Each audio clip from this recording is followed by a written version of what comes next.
adapted to her single lifelong obsession.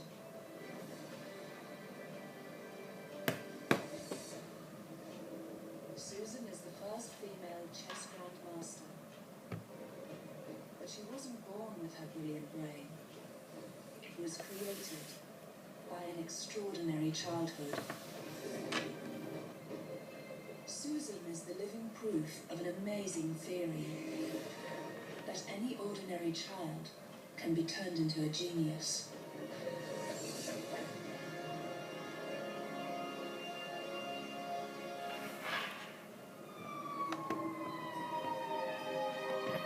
It's Sunday morning, and New York's Greenwich Village is the setting for a showdown.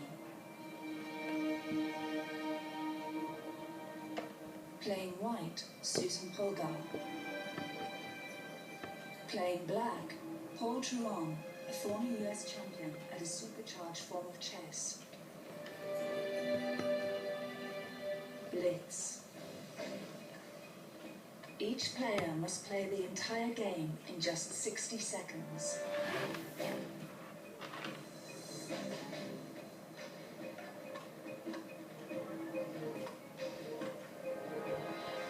It's a high-speed demonstration of chess-playing genius. You're in total control of your own destiny. Here, it's your brain versus the opponent. By understanding Susan's brilliant brain, we can unlock the potential of our own. We can understand how people make life or death decisions faster than a supercomputer, or perform miracles of memory in their everyday jobs, and how in the battle of the sexes, the female brain can outmaneuver the male. I really believe that if you put your mind to it, and you really want it, you can achieve it, whatever it is. Susan's brain is an unstoppable force, and her opponent has run out of time. The latest in a long line of distinguished victims.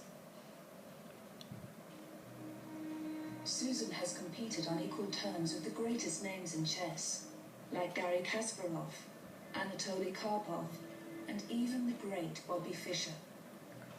But Susan's genius is no accident of birth. She was once an ordinary 4-year-old whose life was transformed by a unique education.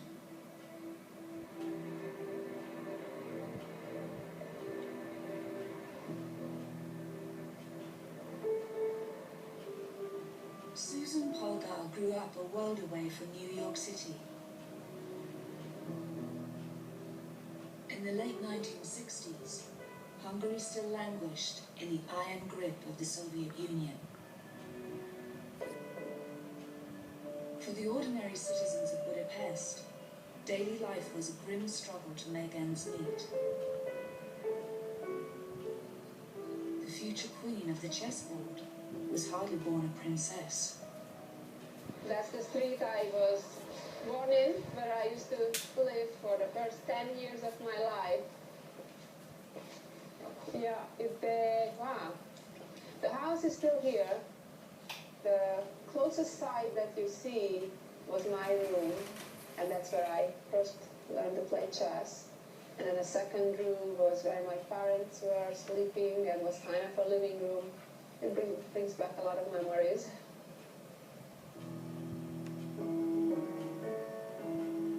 If Susan's home was ever so humble, her father was a man with a unique vision.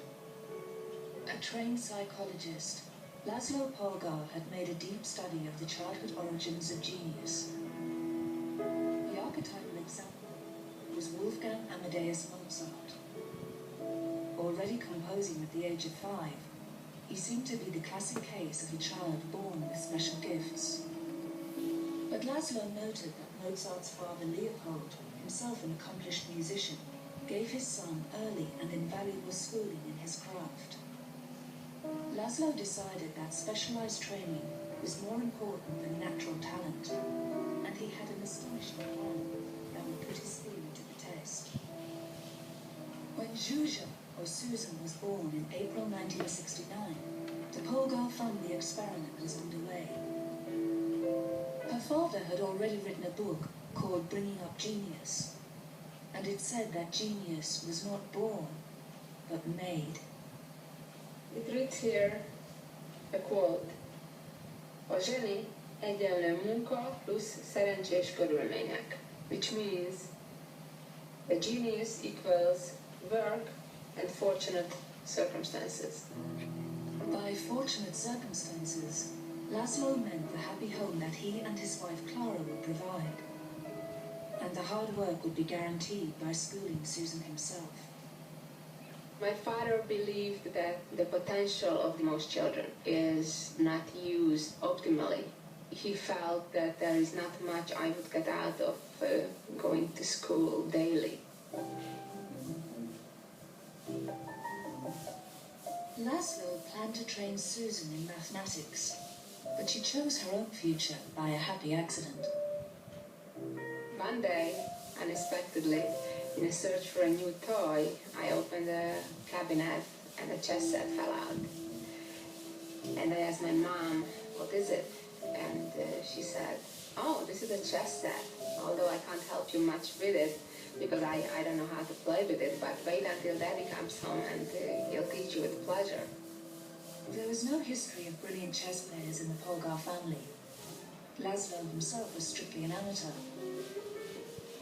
But he was convinced he could train his daughter to be a genius at anything, as long as she was a willing student.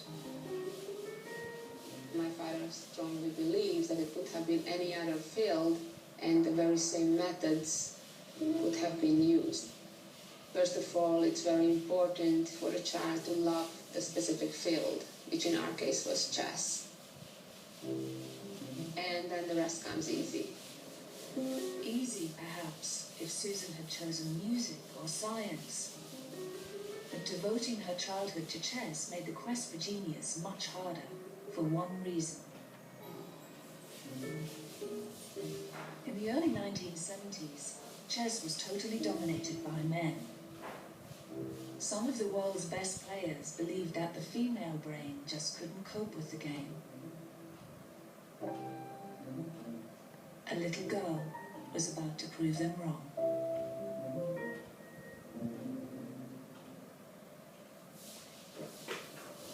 This adventure is a lot like stepping back.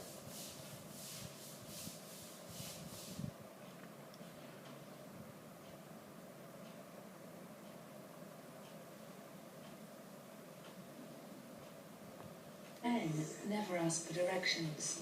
They think they're better than women at getting from A to B. Professor Peter McLeod has come to find out whether, just sometimes, they might be right.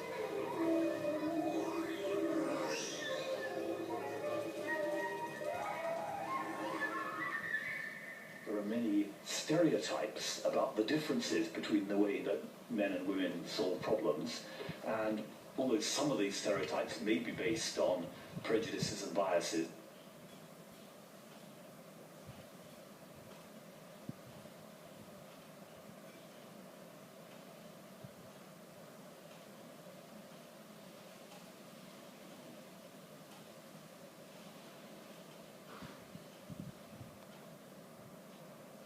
The plan to prove that gender differences in the brain were not important.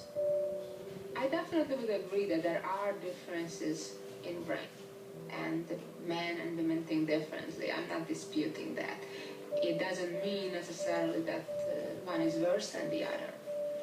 And that's the beauty of it. I think that's the beauty of life, that we don't all have to be a certain way to succeed. There can be many roads to Rome, as they say. Just a few months after she learned the game, Laszlo took Susan to Vörös Meteor, the most formidable chess club in Budapest. Susan was about to face male opposition in more ways than one.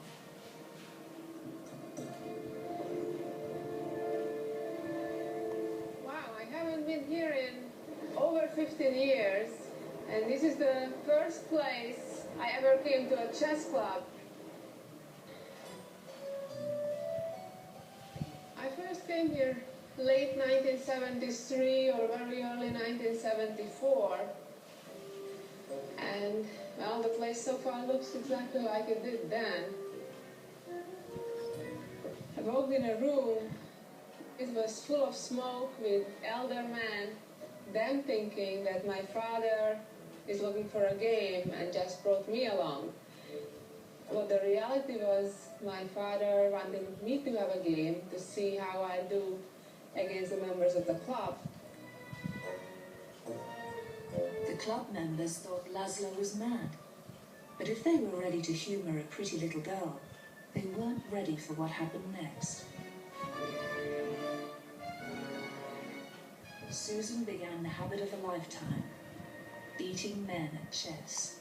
I had a whole bunch of guys, after losing to me, complaining. One said, oh, I didn't sleep well. The next one, I was sick. The third one, I had a stomach ache. You know, it's like was kind of going on in a series. And, you know, I jokingly said that I've never beaten a healthy man. The only man who wasn't shocked was Laszlo Polgar.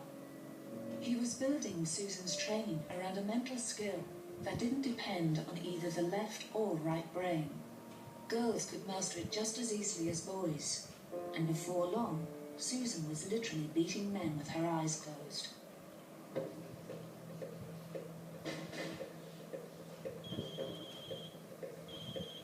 Susan's about to play a game of chess with a difference. Okay, why don't you be white? Okay, E4. E4. C5.